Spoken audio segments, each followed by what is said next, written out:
ये लो तुम्हारी 5 महीने की सैलरी। 1 मिनट, इतनी भी क्या जल्दी है रिद्धि? एक बार केशु का हिसाब देखकर बताना, इसकी कितनी सैलरी बनती है? मैम 30,000 के हिसाब से 5 महीने की सैलरी हो गई पूरे 1.5 लाख। मैम मेरी 30,000 रुपए सैलरी नहीं है, आपने 40,000 पर मंथ बोला था। दिमाग तो ठीक है तुम्हारा? अरे जिस दिन तुम इस ऑफिस में आई थी तो मैंने पहले ही दिन तुम्हें कहा था कि तुम्हारी सैलरी 30,000 रुपए मिलेगी। नहीं मैम, मुझे बहुत अच्छे से याद है, आपने मुझे 40,000 ही कहा था।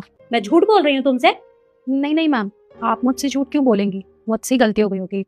रिद्धि आगे बताओ। और मैम 5 महीने के हिसाब से 5 महीने में 20 संडे आते हैं, तो उसकी भी सैलरी कटेगी।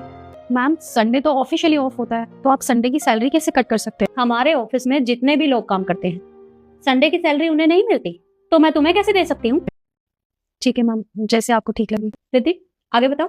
इन्होंने 3 दिन की छुट्टी भी की थी, तो उसकी भी सैलरी कटेगी। मैम 3 दिन मैंने छुट्टी नहीं की थी, मैंने वर्क फ्रॉम होम किया है, मैंने अपना सारा काम किया है।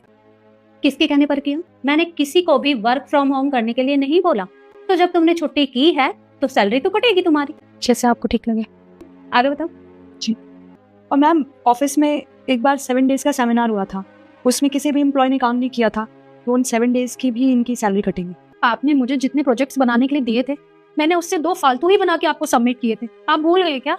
मुझे अच्छे से याद है कि जब भी हमारे कंपनी में 7 डेज का सेमिनार होता है तो कोई भी वर्कर काम नहीं करता, तो मैं तुम्हें कोई सैलरी नहीं देने वाली। रिद्धि मुझे ओवरऑल जोड़कर बताओ कैसे कितने पैसे देने हैं? मैम इन्होंने आपसे 25,000 रुपए एडवांस भी लिए थे, तो वो पैसे भी कटेंगे।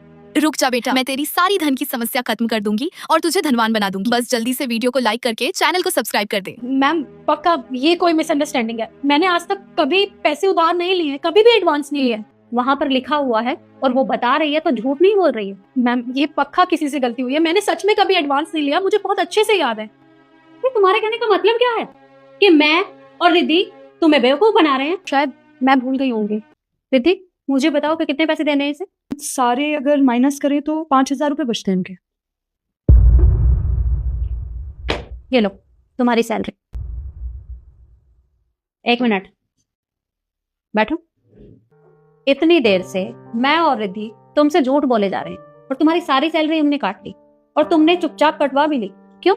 बॉस है हमारी, आप हमसे झूठ थोड़ी ना बोलेंगे, बस इसलिए। पर ऐसा कहाँ लिखा है कि जो ऑफिस का ओनर होता है वो झूठ नहीं बोल सकता? अरे जब तुम्हें अच्छे से पता है कि तुम इस ऑफिस में जब आई थी तो हमारे बीच में क्या बातें हुई थी, उसके बाद भी तुमने हर बात मान ली। मैं तुम्हें इस तरीके से यही समझाना चाहती थी कि ये शहर और ये ऑफिस तुम्हारे लिए नया है और अगर तुम इतनी भोली रहोगी तो तुम्हारा कोई भी फायदा उठा सकता है।